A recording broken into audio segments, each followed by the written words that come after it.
नमस्कार दोस्तों, Ram study classes में आपका स्वागत है।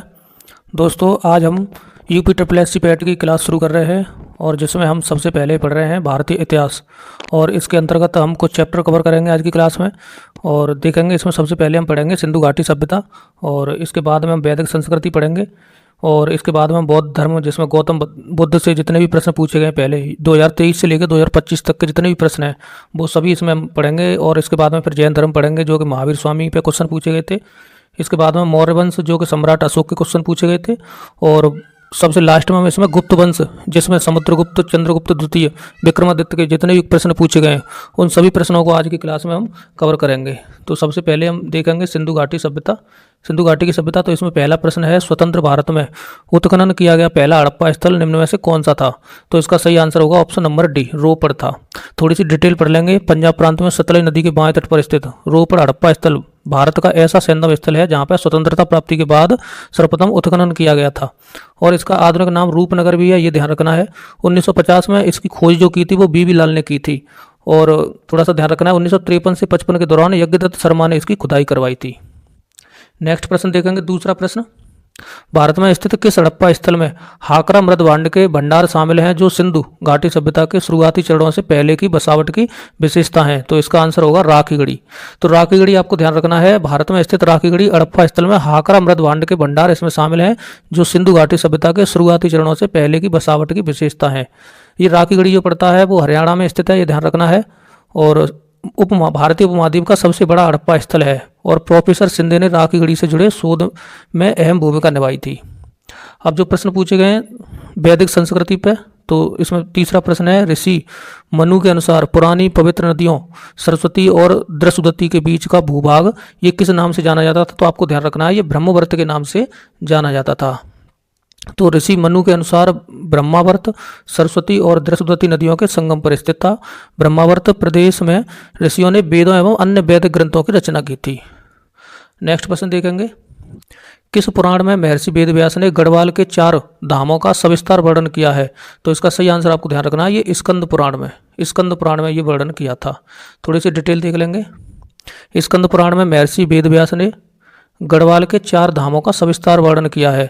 जो धाम है 4, उनके थोड़े से नाम देख लेंगे आप। उत्तराखंड के गढ़वाल क्षेत्र में स्थित 4 धाम, तो पहला बद्रीनाथ, केदारनाथ, गंगोत्री और यमुनोत्री। स्कंद पुराण में यह सबसे बड़ा पुराण है स्कंद पुराण, ये ध्यान रखना है। और इसमें 81,000 श्लोक हैं। इसे 7 खंडों माहेश्वर खंड, वैष्णव खंड, ब्रह्मखंड, काशी खंड, अवंती खंड, नागर खंड और प्रभास खंड, इनमें इसे विभाजित किया गया है। आगे देखेंगे 5वां प्रश्न। ऋग्वेद में विश्वामित्र नामक एक ऋषि और इन किन 2 नदियों के बीच संवाद है? तो इसका सही आंसर होगा ऑप्शन नंबर बी, ब्यास और सतलुज।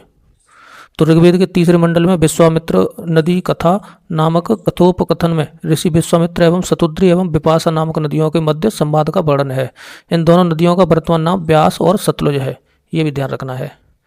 नेक्स्ट प्रश्न है, वेद के अंतिम भाग को निम्नलिखित में से किस नाम से जाना जाता है? तो वेद के अंतिम भाग को उपनिषद के नाम से जाना जाता है। ऑप्शन नंबर बी सही होगा। थोड़ी सी डिटेल देखेंगे। उपनिषद वैदिक ग्रंथ है। वेद 4 हैं, आपको ध्यान रखना है, ऋग्वेद, यजुर्वेद, सामवेद और अथर्ववेद।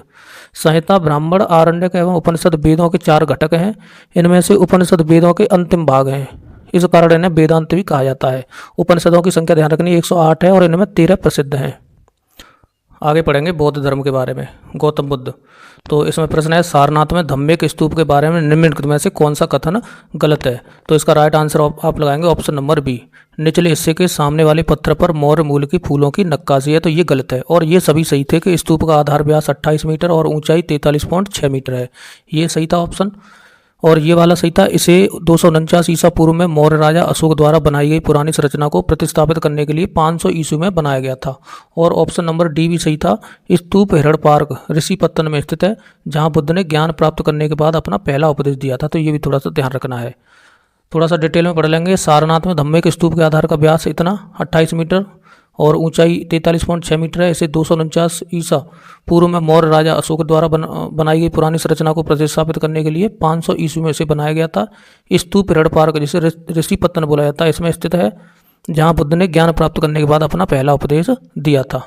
नेक्स्ट प्रश्न देखेंगे। प्रश्न नंबर 8, प्राचीन कौशल साम्राज्य की राजधानी बौद्धों के लिए पवित्र है। तो वो कौन सी राजधानी है जो कि बौद्धों के लिए पवित्र है? क्योंकि यहीं पर बुद्ध ने अपने सबसे महान चमत्कार किए थे, जिसमें उनकी कई छवियों का निर्माण भी शामिल था। तो इसका सही आंसर है ऑप्शन नंबर ए, श्रावस्ती में। थोड़ी सी डिटेल पढ़ेंगे। प्राचीन भारत का शहर श्रावस्ती कौशल प्रदेश की राजधानी थी, जो कि राप्ती नदी के पास स्थित है, और यह एक समृद्ध व्यापारिक केंद्र और अपने धार्मिक संघों के लिए महत्वपूर्ण थी। श्रावस्ती वह स्थान है जहां बुद्ध ने वो चमत्कार किए थे जिनकी चर्चा सबसे ज़्यादा होती है। बुद्ध ने अपने जीवन काल में सबसे ज़्यादा चमत्कार यहीं पे किए थे, श्रावस्ती में। और बुद्ध धर्म मानने वालों का विश्वास है कि बुद्ध ने चमत्कार ज्ञान प्राप्त होने के 7 साल बाद प्राचीन भारतीय शहर श्रावस्ती में ही किए थे। अगला प्रश्न है, माना जाता है कि गौतम बुद्ध ने अंतिम अनुभूति के लिए बोध गया जाने से पहले 6 साल तक निम्नलिखित में से किस स्थान पर पवित्रतापूर्वक ध्यान किया था? तो इसका राइट आंसर है ऑप्शन नंबर सी, डुंगेश्वरी गुफा में। तो थोड़ी सी डिटेल देखेंगे। बौद्ध धर्म में ऐसा माना जाता है कि बोध गया जाने से पहले गौतम बुद्ध ने डुंगेश्वरी गुफा में कई साल यानी लगभग 6 वर्ष तक तपस्या की थी, और यहीं पर सुजाता नामक महिला ने उन्हें जलपान कराया था। यह माना जाता है कि बुद्ध को यहीं से मध्यम मार्ग का ज्ञान प्राप्त हुआ था। नेक्स्ट प्रश्न देखेंगे। निम्नलिखित में से किस बौद्ध स्थल पर महिलाओं को पहली बार संघ में नियुक्त किया गया था? तो ये बौद्ध स्थल था वैशाली में। बौद्ध धर्म में महिलाओं को पहली बार प्रवेश आनंद के आग्रह पर वैशाली में दिया गया था, और प्रजापति गौतमी जो कि गौतम बुद्ध की मौसी थी, तो सबसे पहले संघ में शामिल हुई थी। और वैशाली के लिच्छवियों ने यहाँ पर कूटग्रामशाला नामक विहार बुद्ध को दान में दिया था, ये भी ध्यान रखना है। आगे देखेंगे, जैन धर्म के बारे में पढ़ेंगे। प्रश्न है, महावीर और उनके अनुयायियों की शिक्षाएं कई शताब्दियों तक मौखिक रूप से प्रसारित होती रहीं।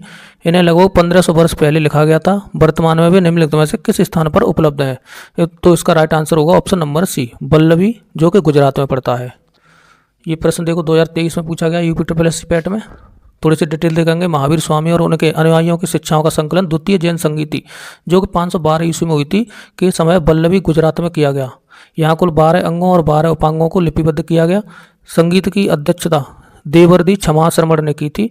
प्रथम जैन संगीति की अध्यक्षता स्थूलभद्र ने पाटलिपुत्र में 322 बीसी में, ये भी ध्यान रखना है, ईसा पूर्व बोलते हैं, इसमें की गई थी। तो जो प्रथम जैन संगीति भी थोड़ी सी ध्यान रखनी है, पाटलिपुत्र में हुई थी।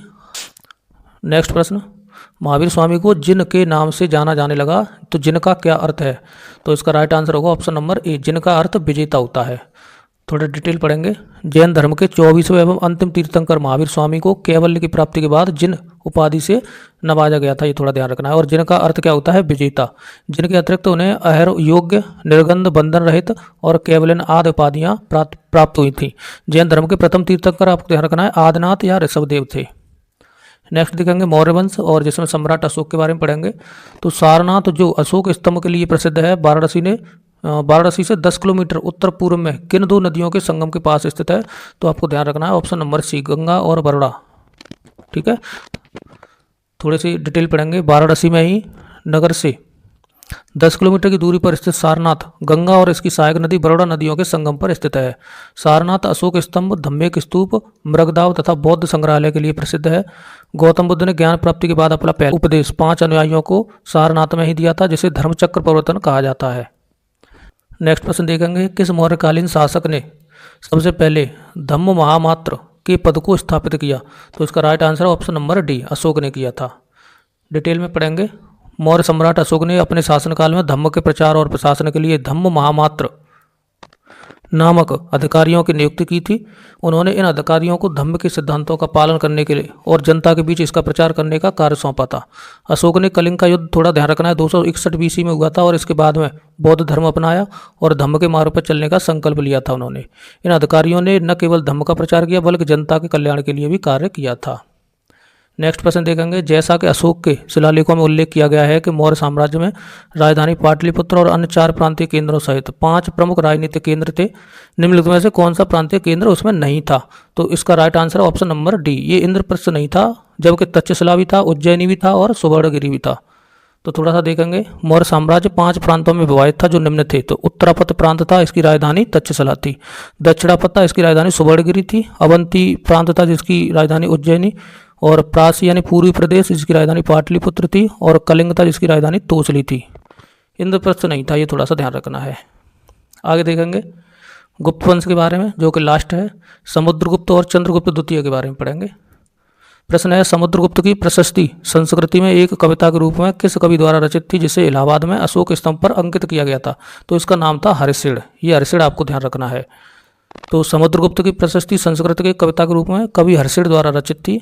इसे इलाहाबाद में अशोक स्तंभ पर अंकित किया गया था। समुद्रगुप्त के विजयों का प्रमुख स्रोत प्रयाग स्तंभ लेख है ये, जो चंपू शैली में लिखा गया है और इसे प्रयाग प्रशस्ति भी कहा जाता है। ये थोड़ा पॉइंट याद रखना है।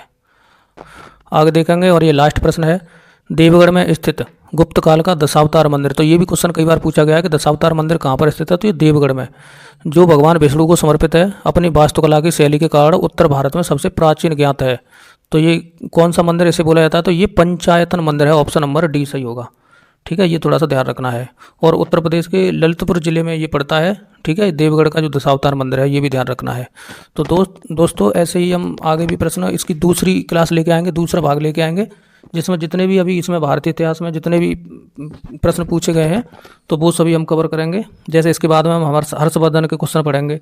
ठीक है, इसके बाद में हम सल्तनत काल के क्वेश्चन पढ़ेंगे, मुगल साम्राज्य के क्वेश्चन पढ़ेंगे, और ब्रिटिश जो तुम्हारे मराठा हैं और ब्रिटिश राज्य का जो स्वतंत्रता संग्राम है वो सब पढ़ेंगे इसके बाद में। फिर इसके बाद में हम भारतीय स्वतंत्रता आंदोलन पढ़ेंगे। तो ऐसे ही आप क्लास की रिवीजन करते रहिए। तो वीडियो देखने के लिए धन्यवाद। जय हिंद, जय भारत।